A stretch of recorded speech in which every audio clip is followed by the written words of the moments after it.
नमस्कार. विदर्भदूत या चॅनलमध्ये आपलं सर्व श्रोत्यांचं मनपूर्वक स्वागत करतो. आज या विदर्भदूत चॅनलचे संपादक डॉक्टर निकस संजयजी निकस यांनी केलेल्या विनंतीला मान देऊन मी या स्टुडिओमध्ये ॲडव्होकेट प्रजानंद उपरवट, जिल्हा सत्र न्यायालय अकोला येथे कार्यरत आहोत. आज विशेष म्हणजे त्यांच्या विनंतीला मान देऊन एका अशा संपादकाची मुलाखत घेण्यासाठी, त्यांनी लिहिलेल्या ग्रंथावर चर्चा करण्यासाठी आपण या ठिकाणी उपस्थित आहोत. त्या ग्रंथकर्त्याचं नाव आहे, ते संपादक आहेत, नारी ललकार या वृत्तपत्राचे संपादक आहेत, ज्येष्ठ साहित्यिक आहेत, कवी आहेत, लेखक आहेत, पत्रकार आहेत. ते माझे सन्मित्र पंजाबरावजी वर या ठिकाणी उपस्थित आहेत. त्यांनी लिहिलेल्या द्वितीय आवृत्तीच्या या ग्रंथावर, गाथा रमाई या ग्रंथावर सविस्तर चर्चा करण्यासाठी या ठिकाणी आम्ही दाखल आहोत. आपण एक लेखक आहात, पत्रकार आहात, संपादक आहात. तर हा ग्रंथ लिहिण्यामागचा, जी गाथा रमाई हा ग्रंथ तुम्ही लिहिला, हा एक मौलिक ग्रंथ, या जगाला एक मौलिक ग्रंथ, ही संपदा तुम्ही देण्यामागचा उद्देश काय? सर्वांना जय भीम आणि विदर्भदूत चॅनलचे पुन्हा एकदा खूप खूप अभिनंदन. आपण खास या गाथा रमाईच्या या पुस्तकावर चर्चा करण्यासाठी या संपादक महोदयांनी जो आग्रह धरला, आणि हे जे गाथेच्या स्वरूपात रमाई लिहिण्याचं आपण धाडस केलं, कारण असं आहे की ह्या ज्या महामाता आहेत, मग राष्ट्रमाता जिजाऊ असेल, क्रांतिज्योती सावित्रीमाई असेल, अहिल्यादेवी होळकर असेल, आणि तेवढ्याच ताकदीच्या रमाबाई आंबेडकर आहेत की ज्यांच्या त्यागामुळे, ज्यांच्या कष्टामुळे की महामानव डॉक्टर बाबासाहेब आंबेडकर हे महामानव कधी जाऊन पोचले. कारण बाबासाहेब विद्वान आहेत जगामध्ये, हे सर्व जगांना माहीत आहे. परंतु त्यांच्या मागची जी शक्ती आहे, त्यांना सावलीप्रमाणे साथ देणारे, की त्यांचा कुटुंबाचा सर्व गाडा त्यांच्या माघारी ज्यांनी सांभाळून अख्खं त्यांचं कुटुंब सांभाळलं आणि त्यांच्या शिक्षणासाठी कोणतेही बाबासाहेबांना त्रास होऊ नाही दिला, हा जो दैदिप्यमान जो इतिहास आहे, जो त्याग आहे, की तो इतर भारतातील इतर महिलांनाही कळला पाहिजे आणि त्यांनी त्यांचा आदर्श घेतला पाहिजे. हा उदात्त विचार डोळ्यासमोर ठेवून भारतातील सर्व लहान मुली, विद्यार्थिनी, महिलांनी आणि सर्वांनी देखील या ग्रंथाचं अवलोकन करावं, त्यांनी वाचावं, हा उद्देश समोर ठेवून आम्ही हा ग्रंथाचं लिखाण केलं. धन्यवाद. यापूर्वीही माता यशोधरा असेल, जिजाऊ असेल किंवा रमाई असेल, या ग्रंथावर अनेक लेखकांनी ग्रंथ लिहिलेत, रमाईचे ग्रंथ लिहिलेत. ते मग डॉक्टर यशवंत मनोहरांनी रमाई लिहिली, अनेक लोकांनी रमाईवर कथा, कविता, कादंबऱ्या लिहिल्या. पण तरीही या ग्रंथामध्ये आपण वविबद्ध हे जे सूत्र आपण सांभाळलं, याबद्दल आपलं म्हणजे कसं काय तुम्ही ते सूत्र सांभाळलं वविबद्धपणे, किंवा एका धाग्यात हे रमाईचं जीवनचरित्र लिहावं असं का वाटतं तुम्हाला? त्याचं कारण असं आहे की बरेच जणांना असं या स्वरूपामध्ये, गे स्वरूपामध्ये खूप आवड आहे. मग आपण म्हणतात त्या स्वरूपात पूर्वी जात्यावर गाणे म्हणून आमच्या ज्या आजी असतील, आमच्या ज्या महिला भगिनी असतील, त्या जात्यावर गाणे म्हणून प्रबोधन करायच्या. जसं की बहिणाबाई चौधरी, एक अडाणीबाई, पण अख्ख्या महाराष्ट्रामध्ये त्यांचा इतिहास सांगितला जातो. आणि तो जात्यावर दळण दळताना बाया ज्या काही अशा त्या ओळ्या म्हणायच्या, आपल्याला वाटलं की त्या स्वरूपात की आपल्या महिलांनी देखील की जे रमाईचं स्वरूप आहे, म्हणजे गात तुम्ही गीताच्या द्वारे म्हणा, पोवाड्याच्या द्वारे म्हणा, ज्याला जसे जमेल त्या पद्धतीनं म्हणा, असं करून आपल्याला तो ग्रंथ सहजपणे हाताळता येईल, वाचता येईल, हा उद्देश समोर ठेवून आपण गाथेच्या स्वरूपात संपूर्ण रमाई, मग ते बालपणापासून असो, समोरचा इतिहास असो आणि शेवटच्या क्षणापर्यंत लिहिण्याचा प्रयत्न केला. आणि त्याला अनन्यसाधारण महत्व देखील अख्ख्या महाराष्ट्रभरातून त्याला प्रतिसाद आहे. सम्राटनं ते आपणच लिहिलेलं जे ते हे आहे समीक्षण, ते महाराष्ट्रभर गाजलं आणि अख्ख्या महाराष्ट्रभरातून फोनद्वारे सर्व लोकांचे खूप मागणी वाढत आहे. आणि ते लोकांकडे जावं हा उद्देश ठेवूनच आपण ही चर्चा करत आहोत. या ग्रंथाची पहिली आवृत्ती आपण लिहिलीत आणि पहिल्या आवृत्तीनंतर तुम्हाला नेमकं रमाईचं जीवनचरित्र आधी लिहिलं, पण या ग्रंथामध्ये असं काय वैशिष्ट्य की आणखी दर्जेदार रमाई तुम्हाला लिहावी अशी वाटली? या ग्रंथामध्ये असं काय लिहिलं तुम्ही? सुरुवातचा अनुभव होता ते 50 ते 60 पानाचं पुस्तक होतं. परंतु ते देखील 1000 पुस्तकं 2 महिन्यामध्ये त्यावेळेस विकले गेले होते. कारण माझा मित्र जे श्रीकृष्ण माळी आहे त्याच्या माध्यमातून आम्ही माझं सदर लोकपतला असताना वराडी झटका माझं नाव लोकांना माहित होतं आणि ज्या ज्या गावाला गेलो आम्ही त्या गावाला अशी पुस्तकं विकली गेली आणि माझ्याकडे रेकॉर्डला देखील पुस्तक नव्हतं. मग मला वाटलं की आपण त्या पुस्तकाचं सविस्तरपणे त्याच्यामध्ये सविस्तर यावं म्हणून या 136 पानं आहेत सध्याच्या गाथारमाईमध्ये. मग त्याच्यापासून बालपणापासून तर शेवटच्या अंतिम दर्शनापर्यंत मी गाथेच्या स्वरूपात संपूर्ण रमाई त्यामध्ये विशद केलेली आहे. आणि हा ग्रंथ 136 पानामध्ये आपण संपूर्ण रमाई बाबासाहेबाला पहाडापर्यंत नेणारी, बाबासाहेबांची उंची वाढवणारी रमाई, या रमाईचं संपूर्ण जीवनचरित्र या गाथा रमाईमध्ये पंजाबराव वर यांनी लिहिली आहे. मी त्यावर महाराष्ट्रातल्या दर्जेदार वृत्तपत्रामध्ये समीक्षा लिहिली, ते छापूनही समीक्षा आलेली आहे. सम्राटमध्ये त्याची समीक्षा छापून आलेली आहे. मातृभूमी, विदर्भदूत, सुफा या अनेक वृत्तपत्रामध्ये या ग्रंथावर समीक्षा लिहून आलेली आहे, छापून आलेली आहे. या 136 पानांमध्ये आपण जे हेडिंग दिलेत त्याला टायटल म्हणतो. कुणाला हा ग्रंथ ओवीबद्ध वाटेल, कुणाला हा ग्रंथ लेख स्वरूपात वाटेल, कुणाला ती कविता वाटेल. हे जे वैशिष्ट्य आहे या ग्रंथाचं वैशिष्ट्य आहे. आपण हे वैशिष्ट्य सांभाळत हे जे लेखन केलं, हा मायेचा जिव्हाळा, रमाईचा मायेचा जिव्हाळा यामध्ये ओतला. हे तुम्हाला कसं काय शक्य झालं? खूप छान असा प्रश्न आहे. कारण रमाईचं जीवनच बालपणापासून जर बघितलं तर रमाईच्या नशिबी चैन आनंद कधीच आलेला नाही आहे. म्हणजे रमाईचं जीवन असं आहे की दापोलीमधील जे वनन गाव आहे, छोट्याशा गावामध्ये रमाईचा जन्म होतो आहे. तिचे आई वडील खूप असे म्हणजे गरीब परिस्थितीमध्ये, झोपडीचं घर आणि भिकू धोत्रे आणि रुक्मिणी हे समजा तिचे आई वडील मासे समुद्रातून मासे आणायचं काम करणे, विकणे, त्यावर आपला उपजीविका करणे, म्हणजे अशा परिस्थितीमध्ये ते राहत आहे.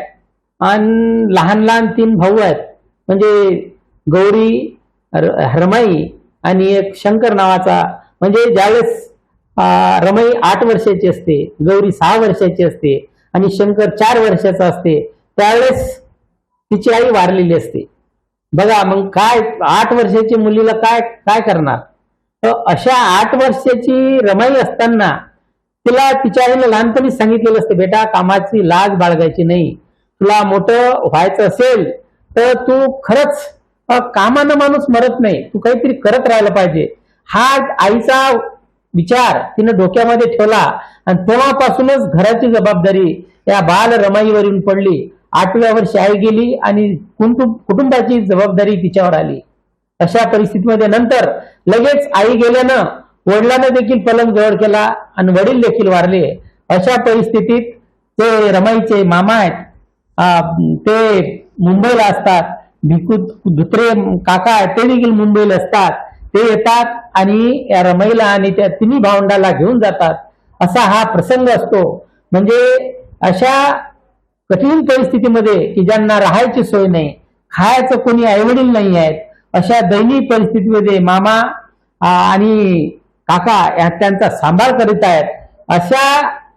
अशातून त्यांनी जाऊन पुढे जे काम, असा एक ऐतिहासिक जो प्रगती झाली त्यांच्या जीवनाची आणि इतर देखील की जगानं नोंद घ्यावी असं काम रमाईनं केलं. असं बालपण रमाईचं तिथून गेलेलं आहे. नेमकं या ग्रंथामध्ये मला आपल्या 2 ओळी या ठिकाणी मी उद्धृत करतो आहे. त्याग कष्टाशिवाय कुणाला देवही काही देत नाही, आगीतून निघल्याशिवाय सोन्याची परीक्षा होत नाही. असं आगीतून सोनं रमाईनं जे काढलं आणि त्या सोन्यानंच बाबासाहेबांना मळवलं असं म्हणण्यास काही हरकत नाही. कारण बाबासाहेबांची जी उंची रमाईनं वाढवली, अशा आणखीही महामात्या आपल्या इतिहासामध्ये आपल्याला नमूद करता येतील.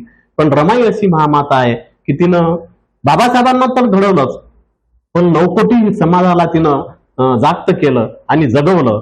ही जी भावना आहे, ही जी रमाईची भावना आहे, ही भावना या ठिकाणी प्रकर्षानं भीमराव बॅरिस्टर या प्रकरणामध्ये आपण नमूद केली. तर या भावनेमागे आपला काय उद्देश आहे? जे एक ते सोन्यासारखं जीवन रमाईचं आहे. कारण इतरांना सुख द्यायचं काम रमाईच्या जीवनामध्ये अख्ख्या जीवनात झालेलं आहे. स्वतःचं काहीच नाही. म्हणजे त्यांचं बालपण जरच बघितलं आपण, सुरुवात आपण तिथेच जाऊया.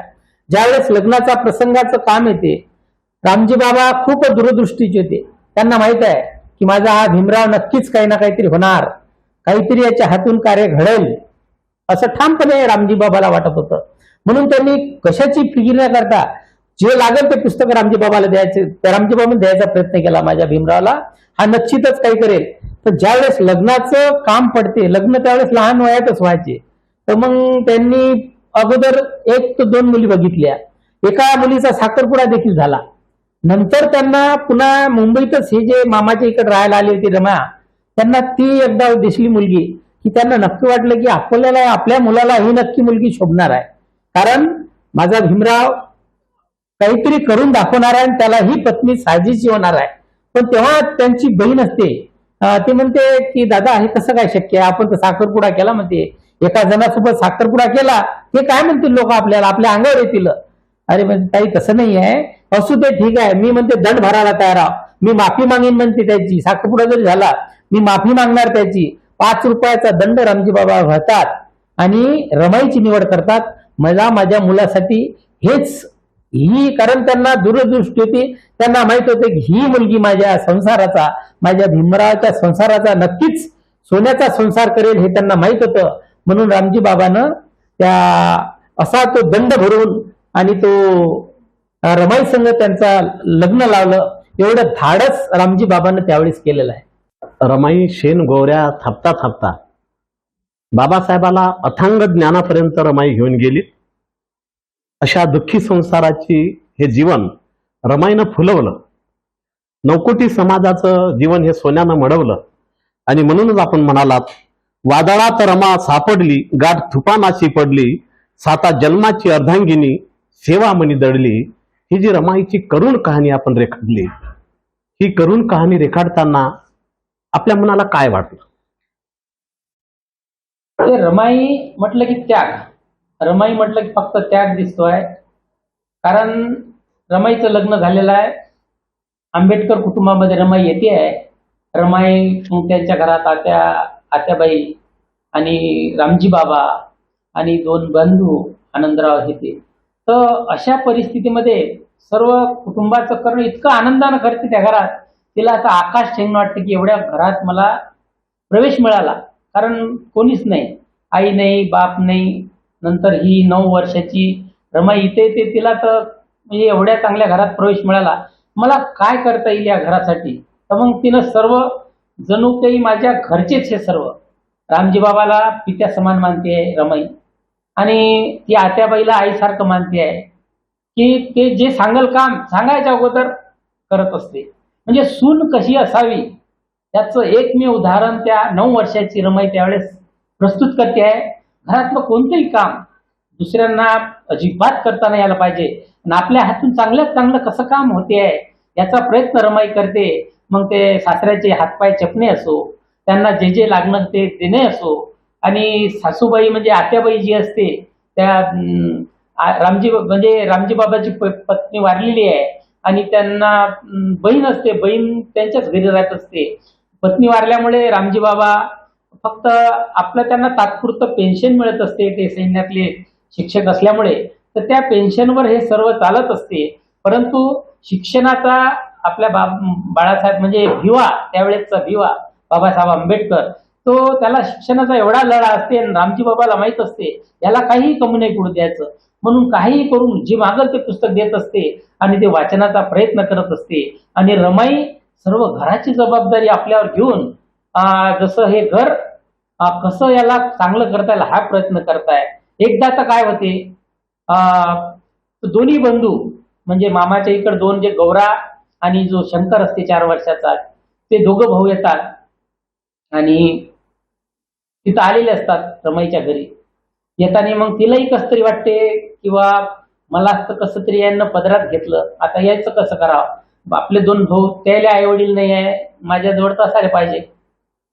दूरदृष्टीचे असलेले रामजी बाबा पटकन येतात, विचार करतात, अगं रामू तू कशाला हे करतो, तू तर अगं मोठी बहीण जो आहेस, मोठी बहीण ही आई समान असते. अगं लहान तू जी मोठी बहीण असते आई प्रमाण असते, म्हणून तुम्ही तुझ्या दोन्ही भावंडाला इथंच ठेवून घे आणि त्याचं पालन पोषण तू कर. अशा दूरदृष्टी रामजी बाबा होते. आणि रमाईला आकाश ठेवणं होऊन जाते की माझे दोन्ही बांधव म्हणजे माझी बहीण आणि माझा लहान भाऊ ही मला माझे जोड आहेत, म्हणून त्याची देखील पालन पोषण करण्याचं काम तिलाच मिळते. म्हणून तिला अत्यानंद होते की माझे भावाला देखील रामजी बाबांना आणि या कुटुंबानं स्वीकारलं.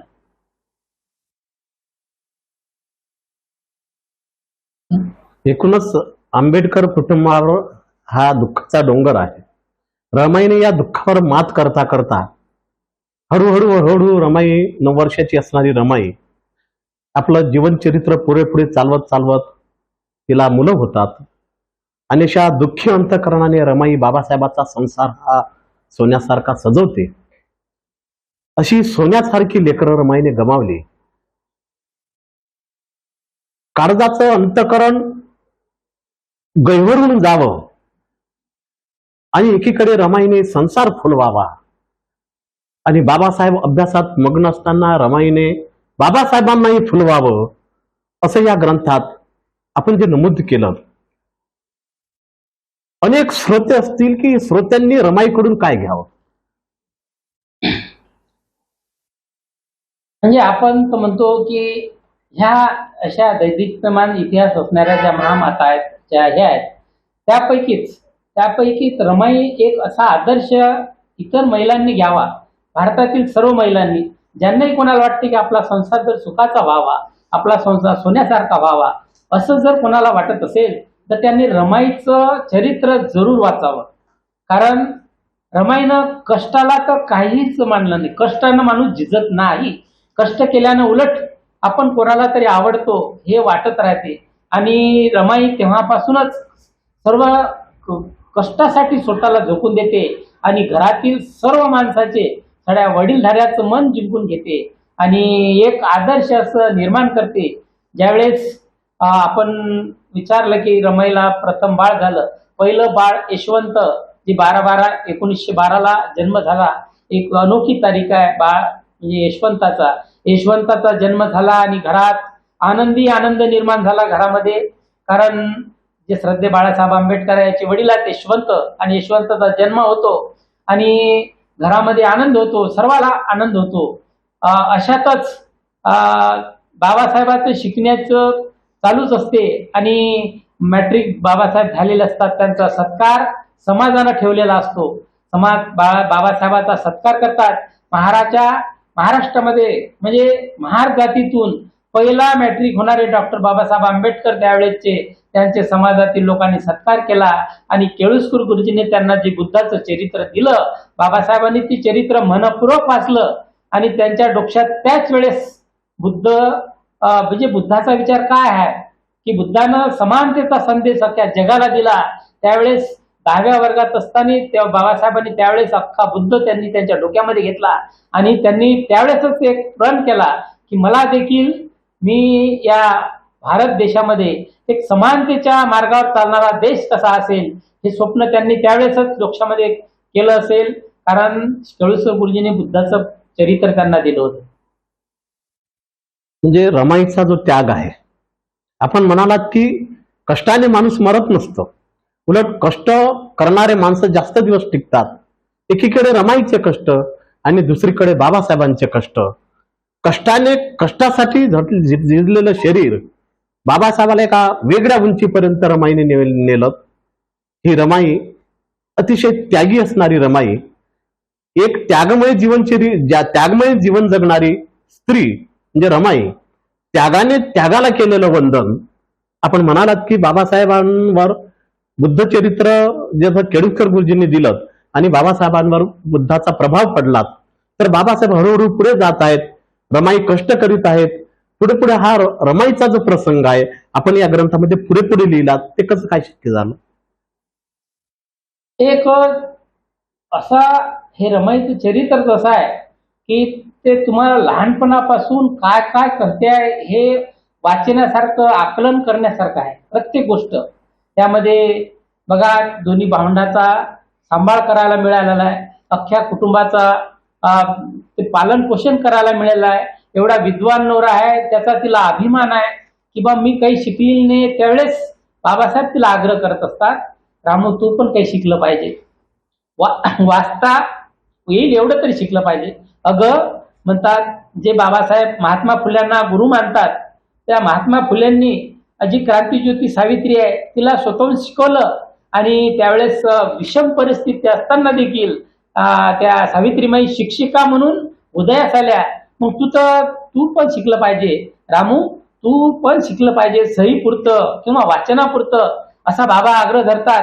या ग्रंथावर चर्चा करता करता एकीकडे रमाईचा त्याग आणि दुसरीकडे बाबासाहेबांचा त्याग, असं त्यागाला केलेलं वंदन आणि बाबासाहेबांची ज्ञानमय उंची, या उंचीपर्यंत आपण पोहोचलो आहोत. आणि चर्चा करता करता बाबासाहेब आंबेडकर सयाजीराव गायकवाड बडोदा यांच्याकडे दाखल होतात आणि नोकरी करतात.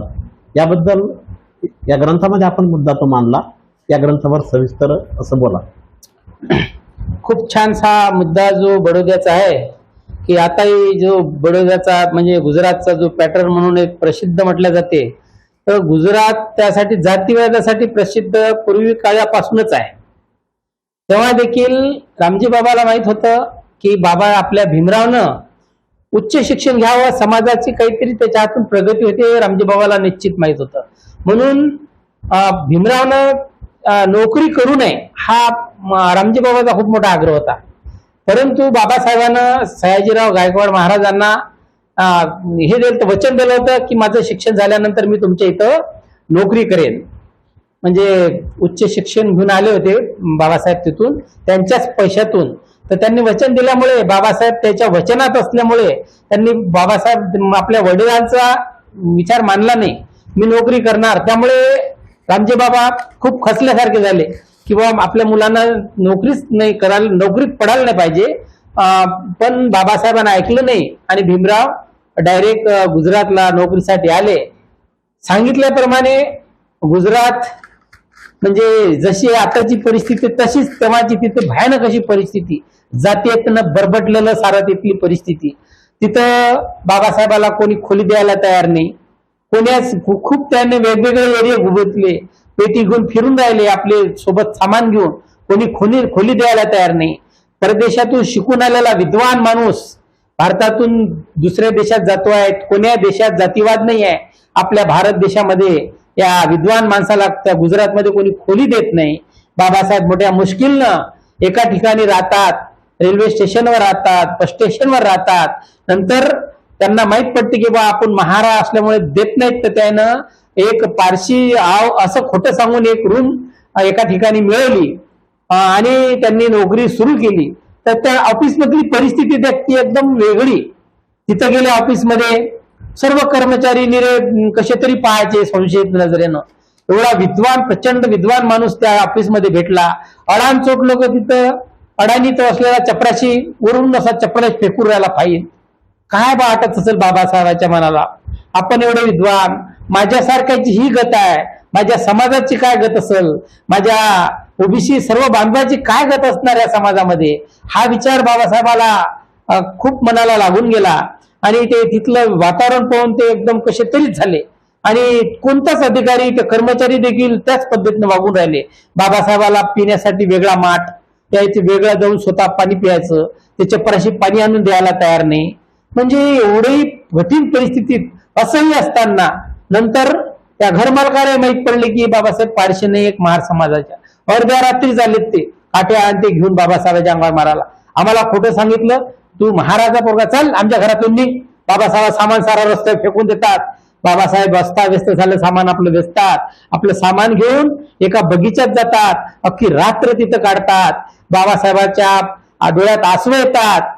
कोण्या देशात जन्म घेतला मी, एवढं शिकलेला आहो, माझ्यासारख्याची अशी गत असेल, माझ्या या इतर समाजाचं काय हालत असेल, मला या देशाचं काहीतरी आपण केलं पाहिजे, हा मनी विचार बाबासाहेबांनी केला.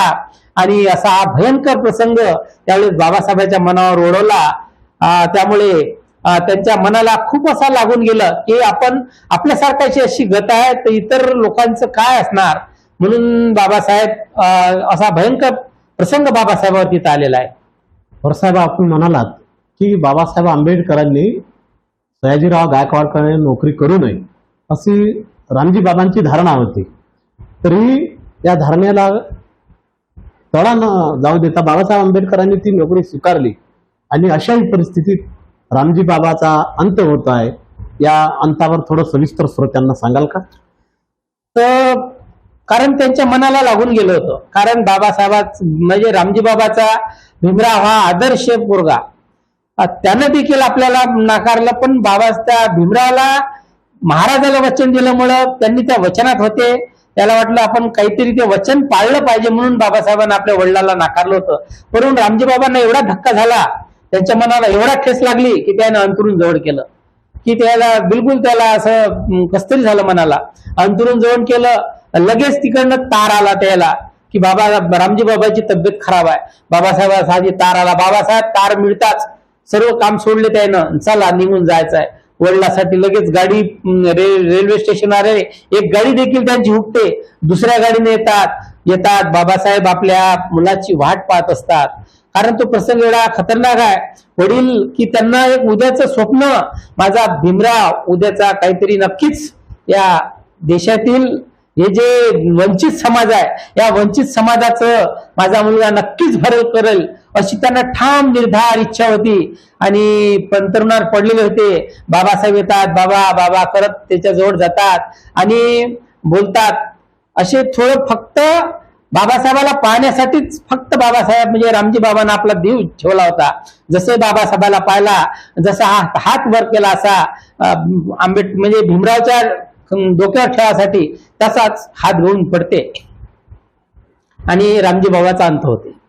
आपण म्हणालात की रामजी बाबाचा डॉक्टर बाबासाहेब आंबेडकरांवर प्रगड विश्वास होता आणि त्यांनी मनाची ठाम बांधिलकी स्वीकारली होती की माझा भीमराव हा जगाचं काहीतरी भविष्य निश्चितच घडू शकेल.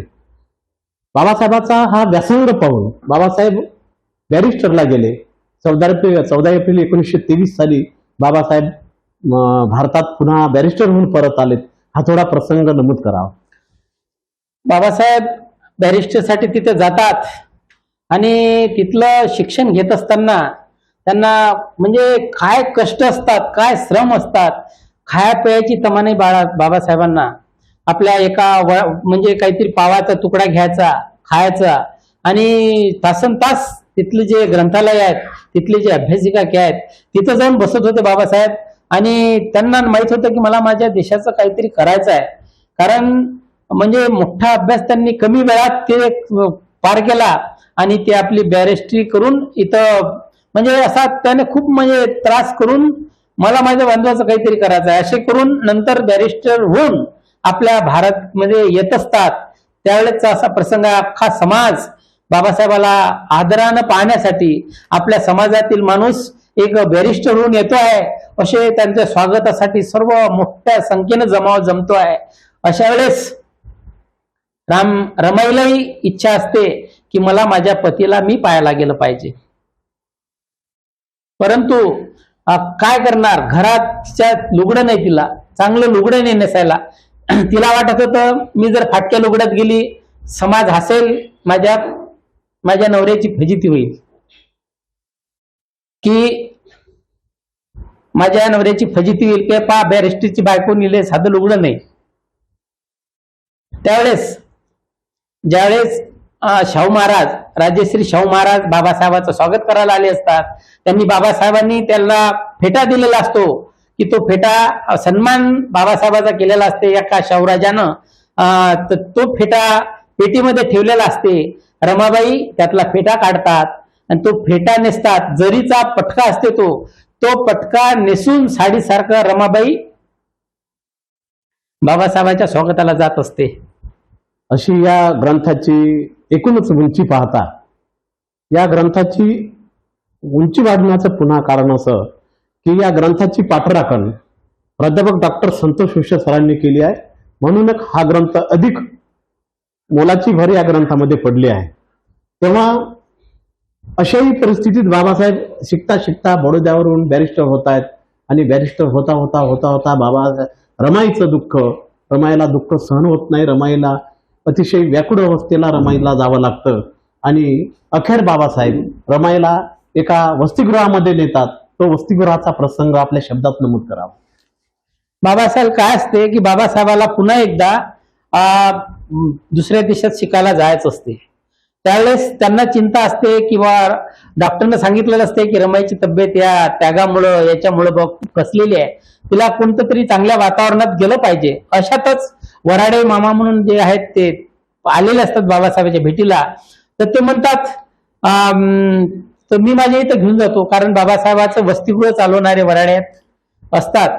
खूप विश्वासू आहेत, खूप श्रद्धा असते बाबासाहेबांची. बाबासाहेबांनी स्थापन केलेल्या वसतिगृहात ते चालवत असतात.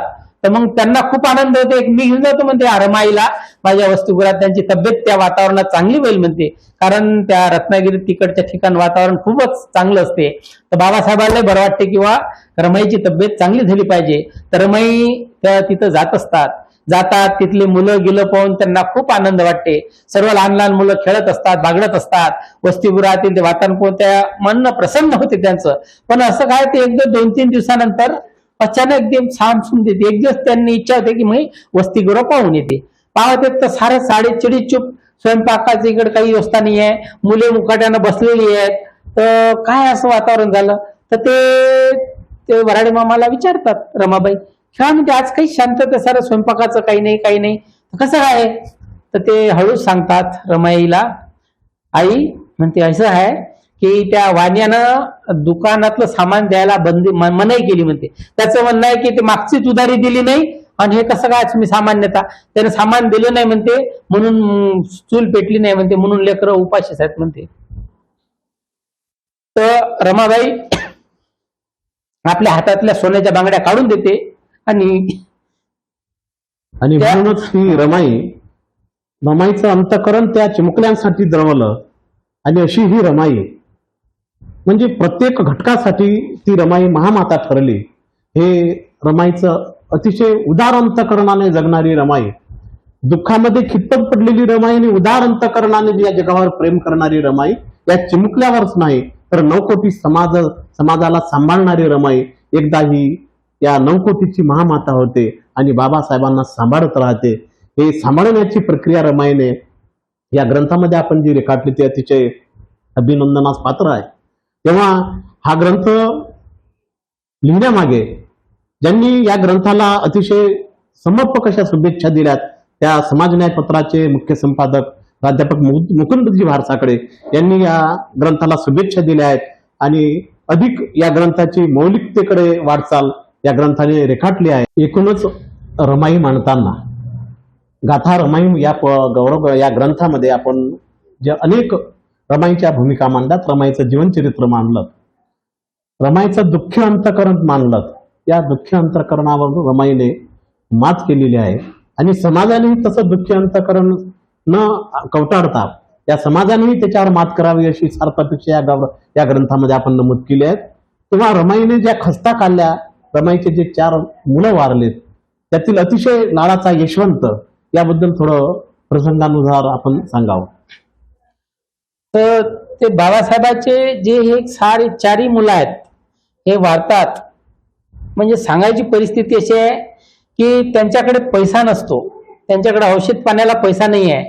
एक विद्वान माणूस परदेशात शिकतो आहे, ही माऊली गोरे वेचून संसार सांभाळते आहे. मुलाबाळाचं खाणं पिणं कसं तरी मोठ्या मुश्किल न होते आहे. सर्व मुलाला जीव घालणे, राहिलं तर खायचं ना तर उपाशी राहणं. त्यामुळे रमाईची तब्येत देखील खराब होते आहे.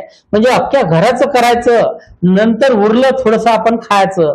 तर अशातच जो यशवंत पहिला मुलगा तर त्याची तब्येत देखील खराब असते. ते लहानपणापासून आजारी असते, आजारी आहे यशवंत, आणि तो त्याला अभ्यासात तेवढं काही हे नसते.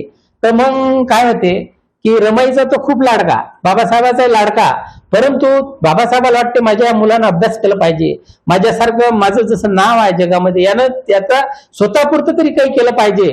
परंतु काय असतं की त्याला तो आजार असल्यामुळं त्याला ते अवगतच होत नाही अभ्यास. तो ते शिकू नाही शकत, तसा करू नाही शकत अभ्यास. म्हणून बाबासाहेब त्याच्या रागवतात, म्हणजे त्याला चांगलं शिकलं पाहिजे म्हणून. तर रमाई म्हणते तुम्ही माझ्या मुलाला रागवायचं नाही, माझ्या यशवंताला मारायचं नाही, कारण तुम्ही ते अगं मारायचं नाही, तो शिकला पाहिजे, स्वतःसाठी काही ना काही मी केलं पाहिजे. नाही ना, म्हणजे त्याला काय गरज आहे, त्याच्या बापाने अख्ख्या जगामध्ये नाव कमावलेलं आहे, त्याच्या बापाचं एवढं मोठं नाव आहे, तर त्याच्यावर तो जगू शकते म्हणते. पण काय ते त्याचं नाही म्हणते, पण माझ्या मुलाला मारायचं नाही म्हणते तुम्ही. तर बाबासाहेब म्हणते नाही, मी तुझ्या यशवंताला अजिबात मारणार नाही. परंतु काय असते, तो आजारामुळे तो त्याला तेवढं उगत नसते, पण तरी देखील यशवंतानं त्याच्या कार्यकाळ एकदम खूप छान केलेला आहे. आदर्श म्हणून खूप चांगलं काम केलेलं आहे यशवंतानं. आणि त्याच्या शेवटच्या टप्प्यामध्ये यशवंताने जो संघर्ष केला बाबासाहेबांच्या नंतर, जे चैत्यभूमीचं जो आंदोलन केलं, तर त्या आंदोलनात अख्ख्या तो यात्रा काढून ते चैत्यभूमीचे निर्माते म्हणून यशवंत आंबेडकर याने देखील नावलौकिक केलेलं आहे. परंतु त्यावेळेस तो तेवढा शिकलेला नव्हता, शिकू शकला नव्हता. ही खंत बाबासाहेबाला होती. बाबासाहेब आंबेडकरांच्या बाबतीत आपण जे भूमिका मांडलीत, बाबासाहेब आंबेडकरांचा व्यासंग हा जगाने कवटाळावा असं या ग्रंथामध्ये आपण लिहिलं. व्यासंग करता करता बाबासाहेब अनेक प्रसंग साधतात, अनेक प्रसंगावर मात करतात, अन्याय अत्याचाराविरुद्ध उठून उभे राहतात. एकीकडे ज्ञान आणि एकीकडे अन्याय अत्याचारावर मात करतात. त्या अन्याय अत्याचाराचा लढा बाबासाहेब आंबेडकर एकीकडे स्वीकारतात. तो अन्याय अत्याचाराचा लढा बाबासाहेबांचा एखादा सांगा. बाबासाहेबांचं जीवनच संघर्षासाठी आहे. समानतेचा संदेश माझ्या या भारतातल्या ह्या जे वंचित पीडित समाज आहेत, मग SC ST OBC हे नंतर निर्मिती झाली, पण हा जो मागासवर्गीय समाज आहे, या समाजाचं जर त्यांना माहित होतं माझ्यासारख्याचे इथं असे हाल आहेत, तर माझ्या समाजाला कुत्र्या मांजरासारखी इथं हे आहे, म्हणून यांचं भलं झालं पाहिजे हा विचार बाबासाहेबाला होता. अन्याय कोणा करू नये, अन्याय म्हणजे समानते, माणसाला माणसासारखं वागवलं पाहिजे, हा जो बुद्धाचा विचार आहे, हा बाबासाहेबाला अभिप्रेत होता. अरे आम्ही जर इथं माणसा तुमच्या देवाच्या इथं आम्हाला जाता येत नाही, म्हणून त्यांनी काळाराम मंदिराचा सत्याग्रह बाबासाहेब आंबेडकरांनी मोठ्या उत्साहाने केला.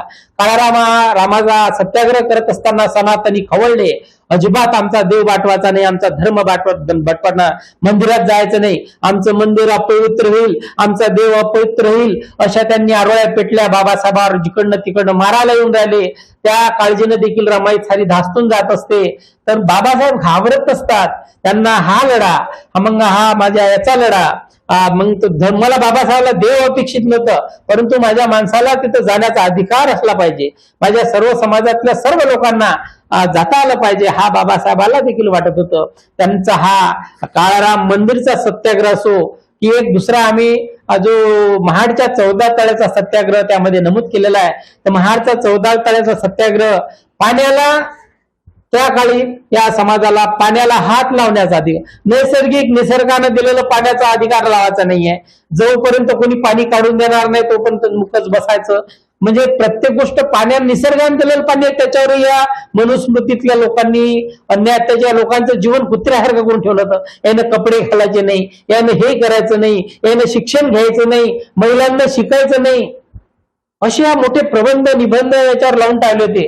तर बाबासाहेबाला हे अजिबात मान्य नव्हतं. त्यांना माहित होतं महिलांनाही समानतेचा अधिकार दिला पाहिजे, सर्व समाजाला समानतेचा अधिकार दिला पाहिजे, सर्वांना सर्व स्वातंत्र्य असलं पाहिजे, अशा प्रगल्भ विचाराने डॉक्टर बाबासाहेब आंबेडकर होते. पाण्याचा अधिकार सर्वांचा आहे. कुत्रे मांजरे जर त्या तळ्यावर पाणी जाऊन पितात, माझ्या माणसाने पाणी पिलं पाहिजे, यासाठी डॉक्टर बाबासाहेब आंबेडकरांनी 14 तळ्याचा सत्याग्रह केला. जसंही रमाईला माहित पडलं 14 तळ्याचा सत्याग्रह बाबासाहेब जातात, मलाही तुमच्या सोबत यायचं आहे म्हणे सत्याग्रहाला. कारण मी म्हणे तिथल्या लोकांचं मी स्वयंपाकाचं काम करीन. पण बाबासाहेबाला माहित होतं की तू आजारी आहेस, तू आली तर पुन्हा तुझी तब्येत खराब होईल. म्हणून बाबासाहेब अख्ख्या महाराष्ट्रातले लोक बाबासाहेबांसोबत असतात. रमाईला डावलून तिला म्हणजे तिच्या माघारी बाबासाहेब तिथं चौदार तळ्याच्या सत्याग्रहाला येतात आणि तिथं देखील आघात होतो. इथला जो बाकीचा जो सवर्ण समाज आहे तो पेटून उठतात. आमचं तळ बाटवलं, महाराजांनी आमचं तळ चौदार तळ बाटवलं असं म्हणून बाबासाहेबावर इतर लोकांवर मोठा हल्ला करतात.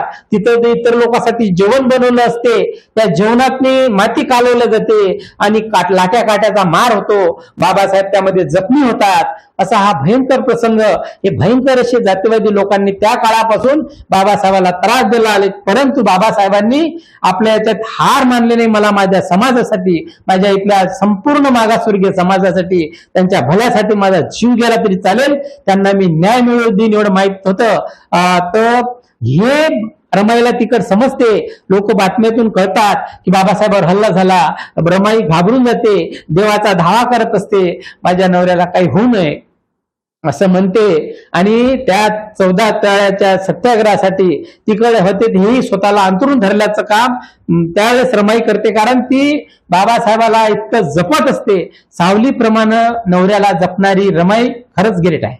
या ग्रंथाची प्रस्तावना लिहिणाऱ्या प्राध्यापक विजयाताई चक्रनारायण यांनी अतिशय समर्पक अशी प्रस्तावना लिहिली आणि म्हणूनच या ग्रंथाला एक नावलौकिक प्राप्त होईल अशी मला आशा वाटते. तत्वच या ग्रंथाची जी छपाई आहे ती संतोषभाऊ धरमकर, श्रीकृपा प्रिंटर्स यांनी अतिशय सुबकरीत्या छपाई केली. त्यांचे या ग्रंथांच्या निमित्तानं मी कौतुक करतो. आणि या ग्रंथाला जे मुखपृष्ठ आहे, गाथा रमाईची आपण सर्व श्रोते पाहतच आहोत. ही गाथा रमाईची मुखपृष्ठाची संकल्पना प्रमोदजी साठे आर्टिस्ट अतिशय समर्पक अशी मुखपृष्ठ प्रमोदजी साठे यांनी लिहिलं. आणि म्हणूनच हा ग्रंथ प्रत्येकांनी एकदा हाताळावा अशी मी सार्थ अपेक्षा करतो.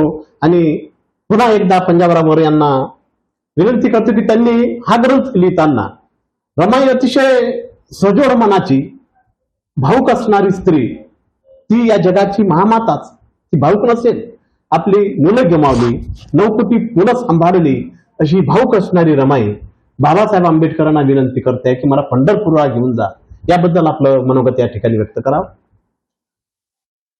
तर खूप सुंदर असा प्रश्न आहे. कारण रमाई भाविक होतीच. बाबासाहेब भाविक होते, परंतु अंधश्रद्धा त्यांना मान्य नव्हती. बाबासाहेबांना बाबासाहेब पत्र लिहिताना जय शिवराय म्हणून त्यावेळेस लिहायचे. कारण बाबासाहेब त्यांना शिवाजी महाराजाचा अपमान जो झाला सनातन्याच्या नुसार, म्हणजे शिवाजी महाराजाचा देखील इथल्या सनातन्यांनी अपमान केला. शिवाजी महाराज अस्पृश्य आहे म्हणून त्यांच्या राज्याभिषेकाला विरोध केला, म्हणून तोही बाबासाहेबाला खटकत होतं. म्हणून बाबासाहेबांनी जो महाडचा 14 तळ्याचा सत्याग्रह शिवाजी महाराजाला अनुसरूनच त्यांनी तो सत्याग्रह केला होता. आणि रमाई तर भाविक होतीच. प्रत्येक वेळेस देवाचा धावा करायची, माझ्या पतीला काही झालं नाही पाहिजे म्हणून देवाचा धावा करायची. आणि तिची मनोमन इच्छा होती की मी एक वेळा पंढरपूरला गेलं पाहिजे. म्हणून बाबासाहेबाला ती रमाईबाई आग्रह करते की मला काही करून एक वेळचं पंढरपूरला घेऊन जा. बाबासाहेब त्या रामू म्हणायचे. बाबासाहेब रमाईला रामू म्हणायचे प्रेमानं. रामू, मी तुला भले घेऊन जाईल तिथे, पण तिथं आपल्या ज्या मागास समाजाला तिथं देवळात जायचा अधिकारच नाहीये. पुत्र मान जर सरळ जाऊ शकते, परंतु आपल्या माणसाला त्या मंदिरात जाता येत नाही. ज्या देवापाशी जायचा आपल्याला अधिकारच नाही, त्या देवापासून जायचं कशाला आपण? तिथं आपल्याला मान सन्मान नाही, काही नाही. तिथं म्हणजे पायऱ्यावरच आपल्याला तिथं जाता येत नाही. तिथं लोक हाकलून देतात. तू तिथं जायचा आग्रह कसा करतं? रामू, आपण असं करू, आपल्या या कर्तृत्वातून, आपल्या या कार्यातून, आपल्या या सामाजिक कार्यातून आपण एक निश्चितच नवीन पंढरपूर वसू. परंतु तू असा आग्रह धरू नको, मी तुला पंढरपूरला नेणार नाही असा आग्रह करतात आणि तिला समजावतात. यानंतर तू असा आग्रह करायचा नाही. आपण एक अशी समाजाची एक अशी फळी निर्माण करू, समाजात एवढी जागृती निर्माण करू. इथला हा भारत बहुजन समाज आपल्यासाठी एक दिवस पंढरपूर सारखा तिथं निश्चित येईल असं बाबासाहेबांना वाटते. म्हणून मला असं वाटते की जे नागपूरला जातात लोक, जे धम्मचक्र परिवर्तन दिनासाठी जे 16 साठी लाखो लोक जातात, जे मुंबईला चैत्यभूमी लाखो लोक जातात, हे पंढरपूर पेक्षाही बाबासाहेबाला तेव्हा माहित होत कदाचित असेल की बघा पंढरपूरपेक्षा इथं वारी करणारे निस्वार्थपणे लोक कोणती हानी होत नाही, काही नाही, आणि सर्व बहुजन समाज दोन्ही ठिकाणी जातात, हे बाबासाहेबाला करून दाखवायचं होतं. अतिशय बिकट प्रसंगातून बाबासाहेब या समाजाला न्याय देण्याचं काम करतायत, अन्यायाविरुद्ध लढत आहेत. अन्यायाविरुद्ध लढताना बाबासाहेब आंबेडकरांनी अनेक परिषदा गाजवल्या, मग ती विदेशातील परिषद असो, अशी एखादी जी परिषद बाबासाहेबांनी खऱ्या अर्थानं गाजवली तो प्रसंग एकदा श्रोत्यांना सांगावा. बाबासाहेबांची निवड गोलमेज परिषदेसाठी आहे, कारण त्या इंग्रजांना माहित होतं की सर्वात विद्वान माणूस याच्या भारतामध्ये इथेच आहे. मग एवढा विद्वान माणूस असल्यावर बाबासाहेबांची गोलमेज परिषदेत निवड होते आहे, आणि बाबासाहेब तिथं ठामपणे आपला विचार मांडतात की जे स्वातंत्र्याचा मुद्दा त्यावेळेस गांधी लावून धरत असतात, पण स्वातंत्र्याच्या मुद्द्यासोबतच त्याला जोडून बाबासाहेब म्हणतात की स्वातंत्र्यापेक्षाही तिथे माझ्या समाजाचे जे मागासवर्गीय समाज आहे संपूर्ण भारतामधला, त्याचे जर कुत्र्यासारखे हाल आहेत, तर त्या स्वातंत्र्याला मी काय करू? त्या लोकांचं जीवनमान सुधारण्यासाठी काहीतरी झालं पाहिजे वेगळं, असा आग्रह बाबासाहेब त्या गोलमेज परिषदेमध्ये मांडतात.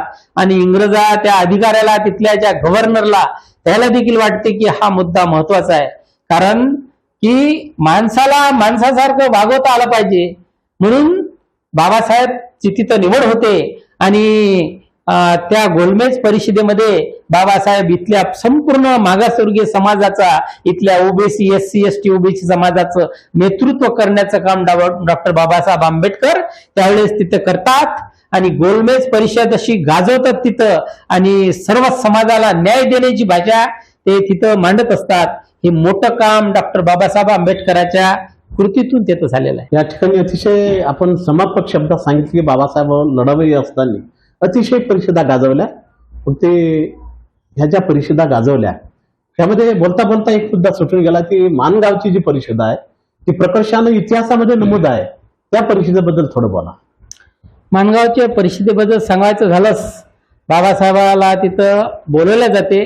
जे राजश्री शाहू महाराज आहेत की त्यांना माहित होतं की मला माझ्या समाजासाठी, म्हणजे इथल्या मागासवर्गीय समाजासाठी कोणीच नेता नाही, पण जसं बाबासाहेबाला पाहून त्यांना वाटते की मागासवर्गीयाचा नेता मिळाला, म्हणून बाबासाहेबाला माणगावच्या परिषदेमध्ये आमंत्रित करतात, आणि तिथं यथोचित सत्कार करून बाबासाहेबाचा. आणि शाहू महाराज मोठ्या उत्साहानं सांगतात सर्व जनतेला, अरे तुम्हाला तुमचा उद्धारकर्ता मिळालाय, तुमचा उद्धारकर्ता डॉक्टर बाबासाहेब आंबेडकरच्या रूपाने तुम्हाला मिळाला आहे. निश्चितच मला आशा आहे इथल्या बहुजन समाजाचा, इथल्या मागासवर्गीयाचा हा डॉक्टर बाबासाहेब आंबेडकर याच्या हातूनच भलं होईल, इतका ठाम विश्वास त्यावेळेस शाहू महाराजांना होता. म्हणून शाहू महाराजांनी देखील त्या अगोदर बाबासाहेबाला वृत्तपत्र चालवण्यासाठी त्यावेळेस 20,000ची मदत दिलेली आहे, आणि ती मदतीच्या माध्यमातून बाबासाहेबांनी पेपर काढून आपल्या समाजाचं त्यावेळेस मार्गदर्शन केलं. आणि बाबासाहेबाचा पेपर घरोघरी, म्हणजे गावोगावी एक पेपर एका गावात गेला तो सामूहिक वाचनानं जनजागृती करण्याचं काम अख्ख्या देशात डॉक्टर बाबासाहेब आंबेडकरांनी केलं. तसं शाहू महाराजाला एवढा ठाम विश्वास होता, म्हणून त्या माणगावच्या परिषदेमध्ये डॉक्टर बाबासाहेबांना बोलावून त्यांचा सन्मान केला, आणि सर्व समाजाला सांगून दिलं त्या महाराजानं. त्यावेळेस राजे महाराजे होते, शाहू महाराज मराठ्याचे राजे होते, परंतु त्याने सांगितलं की बाबासाहेब आंबेडकर हा येथील बहुजनाचा नेतृत्व करणारा, त्यांना नेता मिळाला, असा ठाम विश्वास त्यावेळेस शाहू महाराजांना होता. आणि अशा प्रकारची माणगाव परिषद होती. असे व्यासंगी असणारे बाबासाहेब तुम्हा आम्हाला लाभलेत, आणि या व्यासंगातूनच बाबासाहेब ग्रंथ वेडे झालेत. ग्रंथावर प्रेम करावं एवढे ग्रंथ बाबासाहेबांनी वाचलेत, आणि आपल्या जीवाची तमान वाढवता 21 तास बाबासाहेब आंबेडकरांनी विद्याभ्यास केला. आणि हे ग्रंथ वेडे बाबासाहेब तुम्हाला कसे सुचले हे थोडं सांगा. बाबासाहेब अख्खं जीवन फक्त ग्रंथासाठी, पुस्तकासाठी जगले. आणि जगातली एक असा मी माणूस म्हणेन विद्वान की लोक स्वतःसाठी बंगले बांधतात, लोक राहायसाठी घरं बांधतात, शोषोभित करतात, परंतु हा महामानव ज्यांनी अख्ख्या देशातील वंचित पीडिताचं भलं पाहणारा माणूस, हा महामानव, या महामानवानं ग्रंथासाठी ग्रंथालय राजगृह बांधलं दादरच्या या ठिकाणी. म्हणजे पोयबावाडीत चाळीत 2 खोलीच्या रूम मध्ये राहणारे बाबासाहेब आंबेडकर तर एक दादरमध्ये घर घेतात आणि ते राजगृह म्हणून बांधतात आणि तिथं त्यांचं स्पेशल असं ग्रंथालय आणि त्याच्यात लाखो पुस्तकं, की जी पुस्तकं त्यांनी खूप अशी वाचलेली, प्रत्येक वाचून त्याच्यात नोट केलेली पुस्तकं. म्हणजे असा ग्रंथवेडा माणूस. एकदा तर काय होते, रमाई बाबासाहेबासाठी जेवण आणून ठेवतात आणि तिथं आणून ठेवतात आणि जातात त्यांच्या कामाला, त्यांचं सारं काम करतात. बाबासाहेब एवढे अभ्यासात असतात, एवढे अभ्यासाला असतात की त्यांना त्या जेवायची तहानभूक विसरलेले असतात बाबासाहेब आंबेडकर. त्यांना समाजात चिंता, काय करायचं, कोण्या ग्रंथातून काय घ्यायचं, काय अवगत करायचं, काय करायचं असं. त्यामुळे ते एवढं वाचत एवढे त्याच्यात मग्न असतात. संध्याकाळ झालेली असते, रात्र झालेली असते. आता ते त्यांचा जो नानकचंद रत्तू आहे तो पहिल्या दिवशी येऊन गेलेला असते, बाबासाहेब मी चाललो घरी म्हणून जेवण तिथं ठेवून जाते आणि दुसऱ्या दिवशी सकाळी येऊन पाहते नानकचंद रत्तू, त्याला बाबासाहेब जेवलेले दिसत नाही. तर नानकचंद रत्तूला पण बाबासाहेब म्हणतात, अरे नानक तू घरी गेलाच नाही. अरे बाबासाहेब मी काल जाऊन घरी आलो, तुम्ही अभ्यासच करता, मी रात्री झोपून आलो, तुम्ही रात्रभर वाचता. म्हणजे असा नानकचंद रत्तूचे बाबासाहेबाचे स्वीय सहाय्यक म्हणून होते. तर ते बाबासाहेबाला रमाई सारख्याच सावलीप्रमाणे त्यानं बघितलेलं आहे. बाबासाहेब सर्व काम ते पाहत होता. तर तो बघतात की बाबासाहेब कालपासून आजपर्यंत रात्रभर वाचत होते. असं भयानक वाचन बाबासाहेब आंबेडकर एवढे ग्रंथ वेळे. श्रोते रसिक हो, आपल्याला वाटत असेल की हा गाथा रमाईचा ग्रंथ केवळ फक्त रमाईवर लेखक पंजाबरावर यांनी लिहिला असं नसून गाथा भीमाची त्यामध्ये आलेली आहे. म्हणजे रमाई आणि भीमाई, रमाई आणि बाबासाहेब यांचं जीवन चरित्र, यांच्या जीवन चरित्राचा संघर्ष याचं अतिशय प्रांजळपणाने लिखाण लेखक पंजाबरावर यांनी आपल्या समोर केलेलं आहे. तर यानंतर रमाई जी आहे ती रमाई आणि बाबासाहेब त्यांचे अतिशय प्रसंग वर साहेबांनी आपल्याला सांगितले आहेत. तर या प्रसंगानुसार बाबासाहेब आंबेडकर ग्रंथवेडे ठरलेत, ग्रंथालय उभं केलं आणि या ग्रंथाच्या माध्यमातूनच नुकतंच वर साहेबांनी सुतवाच केला आहे की बाबासाहेब जसे ग्रंथ वाचत होते तसेही आता आधुनिक काळामध्ये आपल्या समाजाने वाचावेत. मानवी समाजातील प्रत्येकाने ते ग्रंथ वाचावेत आणि ग्रंथाचा वेळ हे प्रत्येकाला लागावं. या तंत्रज्ञान आणि या मोबाईलच्या दुनियेमध्ये पुन्हा ग्रंथावर प्रेम करणारी माणसं निर्माण व्हावीत, ग्रंथाचं वाचन व्हावं आणि बाबासाहेबांची ही ऊर्जा घेऊन ही पाखर पुन्हा एकदा या मातीमध्ये घुमावीत आणि या गगनभेदी आवाज, हा बाबासाहेबांचा आवाज पुन्हा एकदा या भूमीला समजावा. आणि पुन्हा बाबासाहेब ग्रंथवेडे असताना बुद्धाचं जीवनचरित्र तुम्ही आपण सांगितलं किंवा केडुस्कर गुरुजींना बुद्धाचं चरित्र दिलं आणि बाबासाहेब बुद्धाकडे वळलेत. तर बाबासाहेबाचा हा जो प्रसंग आहे 1956 सालचा, आपण त्याकडेच पाहता. हा जो बुद्ध बाबासाहेबात 10वी पासून जवळपास 16व्या वर्षापासून त्यांच्या डोक्यामध्ये बसलेलं होतं. त्यांना सर्वांना समानता हवी हा बुद्धाचा विचार, म्हणजे माणूस असो पुरुष असो सर्वांना समानतेचा अधिकार हा बाबासाहेबांना अभिप्रेतच होता. परंतु जय रमाईचा जो हा पुरा त्याग आहे आणि रमाई शेवटी या सर्वांच करू आणि खायला मिळत नव्हतं बरोबर, त्यामुळे ती आजारानं ग्रासलेली असते. नंतर ते शेवटचा प्रसंग म्हणजे असा आहे की रमाई अंथरूण पकडते, अंथरूण जवळ करते. बाबासाहेब आपले सामाजिक कार्य चालूच असतात, दौरे, लोक महाराष्ट्रभर फिरणं असे भयानक चालू असते आणि रमाई ते त्या त्रासातून खूप आजारानं खंगलेली असते. तिला काही होत नाही. तर यशवंत तिच्या भोवताल फिरत असते, लहान यशवंत, ते जाऊबाई दुसरी आणि हे सारे जण. परंतु रमाई खचून गेलेली आहे. तर त्यावेळेस शेवटचा क्षण असते, रमाईनं अंथरूण पकडलं. नंतर बाबासाहेबाला निरोप पाठवला जाते की तुम्ही या, रमाईची तब्येत खूप खराब आहे. बाबासाहेब सारे कार्यक्रम सोडून येतात आणि मग रमाईची सेवा करू लागतात.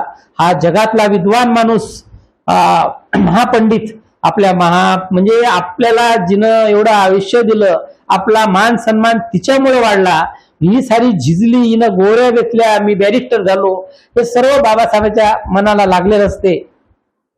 म्हणून ते रमाईचं दुखणं त्यांना खूप जिवारी लागते. त्याला वाटते की आता सुखाचे दिवस आले, आता आपण दादरच्या चाळीमध्ये आत्ता राहायला आलो, आपल्या याच्यामध्ये हिनं सुख काहीच बघितलं नाही, सर्व म्हणजे फक्त कष्टच बघत आले तिला. आता हिनं जाऊन हिनं खूप जागा डॉक्टर बाबासाहेब आंबेडकर मोठमोठे डॉक्टर आणतात, त्यांना हिनं बरं झालं पाहिजे, हिची तब्येत चांगली करा, कारण त्यांच्या मनात असते. पण हे मरण हे कोणाच्या हाती नाही आहे. शेवटी शेवटच्या याच्यात खूप हे करून रमाईचा जीव जाते आणि बाबासाहेब एवढा ढाण्या वाघासारखा माणूस ओक्साबोक्स होऊन रडतो. आणि बाबासाहेब आंबेडकरांनी रमाईवर अतिशय प्रेम केलं आणि या प्रेमापोटीच बाबासाहेब आंबेडकरांनी रमाईला कवटाळलं. ह्या रमाईनेच बाबासाहेब आंबेडकरांच्या प्रेरणेमध्ये नवचेतना निर्माण केली. नवचैतन्याची धार म्हणजेच रमाई. आणि रमाई अशी दुःखित अंतःकरणाने एकदाची निवांत होते, शांत होते, तेव्हा बाबासाहेब ढसाढसा रडले. हे पंजाबराव कडून श्रोतेव आपण ऐकलं. कारण बाबासाहेब आंबेडकर हे अतिशय उत्तुंग व्यासंग व्यक्तिमत्वाचे धनी आणि असा हा महापुरुष तुम्हालाच नव्हे तर अवघ्या जगाने कवटाळावा असं हे व्यक्तिमत्व अखेर बुद्धाचरणी लीन होते. हा बुद्धाचरणी लीन होणं म्हणजे 1956 साली बाबासाहेब आंबेडकर धम्माकडे वळतात, बुद्धचरित्र अभ्यासून धम्माकडे वळतात. अतिशय चांगलपणाने बाबासाहेब सर्व ग्रंथाचा, जगातील सर्व ग्रंथाचा, कोणत्याही धर्माचा ग्रंथ बाबासाहेबांनी सोडला नाही. सर्व ग्रंथाचा अभ्यास करून बाबासाहेब एकदाचे 56 साली दीक्षित होतात. याबद्दल आपलं काय मनोगत? बाबासाहेबांच्या मनामध्ये बुद्धाचा विचार ठासून भरलेला असते. त्यांना माहित आहे जगामध्ये युद्धाची नव्हे बुद्धाच्या विचाराची गरज आहे आणि तो बुद्धाचा विचार माझ्या या बहुजन समाजाच्या मध्ये रुजला तर यांचं जीवनमान उंचावेल, यांचा स्वाभिमान यांना मिळेल असं बाबासाहेबांना अभिप्रेत होतं. म्हणून त्यांनी आवाहन केलं इथल्या समाजाला, तुम्ही ते जुनी सारी हे त्यागून टाका. तुमच्या घरातील कोण्या देवानं तुमचं भलं केलं नाहीये त्याला फेकून द्या आणि आपल्याला बुद्धाचा धर्म स्वीकारायचा आहे. सर्वाला नागपूरला बोलावून त्या काळात 5 लाख लोक कोणतंही वाहन नसताना मिळेल त्या वाहनाने, मिळेल त्या पायदल्याने तिथं लाखो लोक जमतात आणि समस्त या 5 लाख लोकांना त्या काळात डॉक्टर बाबासाहेब आंबेडकर बुद्ध धर्माची दीक्षा देतात. त्यांनी 35 साली आवाहन केलं होतं समाजाला, इथल्या हिंदू समाजाला, की मी तुम्हाला चान्स देतो, इथल्या समाजाला सुधारण्यासाठी प्रयत्न करा. परंतु 35 ला आवाहन केलं, 56 पर्यंत कोणीही विचार केला नाही त्यावर.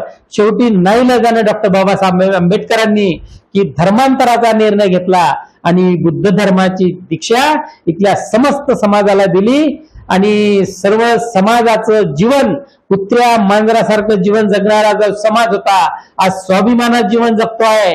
बाबासाहेबांना संविधान लिहून इथल्या समस्त महिलांना, इथल्या समस्त मागासांना म्हणजे एक आधार देऊन एक कायद्याच्या चौकटीत आणून समानतेचा मार्ग दिला. कारण पूर्वी महिलेला कोणताही अधिकार नव्हता. त्या मनुस्मृतीमध्ये महिलांचं जीवन कुत्र्या मांजरासारखं होतं. त्यांना घराच्या बाहेर पडायचं नाही, महिलांना फक्त पुरुषांची फक्त दासी म्हणून जीवन जगायचं, उंबरठा घराचा ओलांडायचा नाही, कोणतंही कर्तृत्व करायचं नाही. मुलगी जर शिकली तर कोणतं तरी देशावर संकट येईल अशी आव याने ठोकली होती. परंतु बाबासाहेबांना महात्मा फुलेचा आदर्श मानून, महात्मा फुलेला गुरु मानून या महिलांना त्यांच्यासाठी जे हिंदू कोड बिलाची निर्मिती केली डॉक्टर बाबासाहेब आंबेडकरांनी आणि सरकारने त्यावेळेस नाकारलं तर स्वतःचा राजीनामा दिला. या आपल्या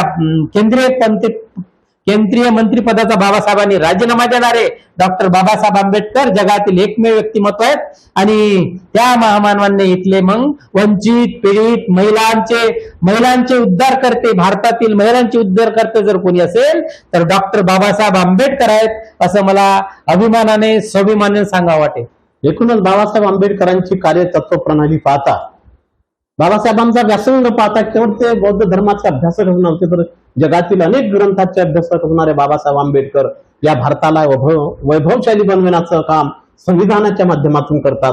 संविधानाचे अनेक मुद्दे आपल्या चर्चेतून आपण सांगितले की ते स्त्रियांचे उद्धार करते आहेत, मंत्रिपदाचा राजीनामा देणारे ते जगातील एक व्यक्तिमत्व आहेत आणि म्हणूनच जगानेही त्यांना वंदन करावं. आपण सगळेच त्यांना बाबासाहेब आंबेडकर प्रतिबुद्ध आहेत, त्या प्रतिबुद्धांना आपण सगळेच जण वंदन करूया. बाबासाहेब आंबेडकरांच्या बाबतीत अतिशय प्रसंगानुसार आपण सांगितले की बाबासाहेब बुद्धाकडे कसे वळले. शाहू फुले बुद्ध हे बाबासाहेब आंबेडकरांचे गुरु. या गुरूंना आपण पुन्हा एकदा वंदन करूया आणि बाबासाहेबांची प्रेरणा घेऊन गाथा रमाईची आपण जी लिहिली, आता आपण अंतिम टप्प्याकडे या ग्रंथाच्या निमित्तानं वळूया की शेवटचा टप्पा हा आपण ग्रंथाच्या निमित्तानं कशा पद्धतीनं रेखाटला आपण सर्व श्रोत्यांना सांगावा. बाबासाहेबांनी 1935 मध्ये जो नारा दिला होता, मी हिंदू धर्मात जन्मलो माझा नाईलाज होता परंतु मी हिंदू धर्मात मरणार नाही, कारण इथल्या हिंदू धर्मात जे किती हाल होते हे त्यांना अभिप्रेत होतं. म्हणून बाबासाहेबांनी वाट पाहिली. शेवटी 1956ला जे बुद्ध धर्माची धम्मदीक्षा घेतली, त्या धम्मदीक्षेला जर माता रमाई असते तर काही म्हणजे त्या मला काय वाटलं असतं की माझ्या नवऱ्यानं ह्या जगात किती मोठी क्रांती केली. कारण ती माऊली जर त्यावेळेस असती, तिनं हे वैभव बघून, इतक्या लोकांचा हा एवढा मोठा सोहळा बघून त्या माऊलीला खरंच खूप मोठा असा आनंद झाला असता. परंतु त्या माऊलीच्या त्यागातूनच बाबासाहेब आंबेडकर घडले आणि या महामानवानी या जे लाखो लोकांना धम्म दीक्षा देऊन अख्ख्या भारतामध्ये एक स्वाभिमानाचं जीवन जगण्याचं सर्वांना अभिप्रेत केलं. आणि आम्ही जे आज सुटाबुटात राहतो, आमच्या महिला ह्या ज्या मोठमोठे दागिने अंगावर घालतात, ही सर्व रमाईची देण आहे. म्हणून माझं आमच्या सर्व माऊल्यांना म्हणजे या भारतातील असलेल्या समस्त नारी शक्तीला माझी एक आव्हान असं असणार की आपण आदर्श घ्यायचा असेल कोण्याही हिरोईन नटी थटीचा घेऊ नका. कारण ज्या महामाऊलीनं आपला संसार सुखाचा करण्यासाठी स्वतःचा त्याग केला, अख्खं जीवन त्यागमय जगलं, आपल्या त्यागातून महामानवपदी डॉक्टर बाबासाहेब आंबेडकराला पोहोचवलं. कधी तिने कशात रुसली नाही, मला हे घेऊन द्या का मला ते घेऊन द्या, कोणता आग्रह धरला नाही. म्हणून तिनं सर्व सांभाळत राहिली, घराचा प्रपंच सांभाळत राहिली, महामानव तिकडे शिकत राहिले.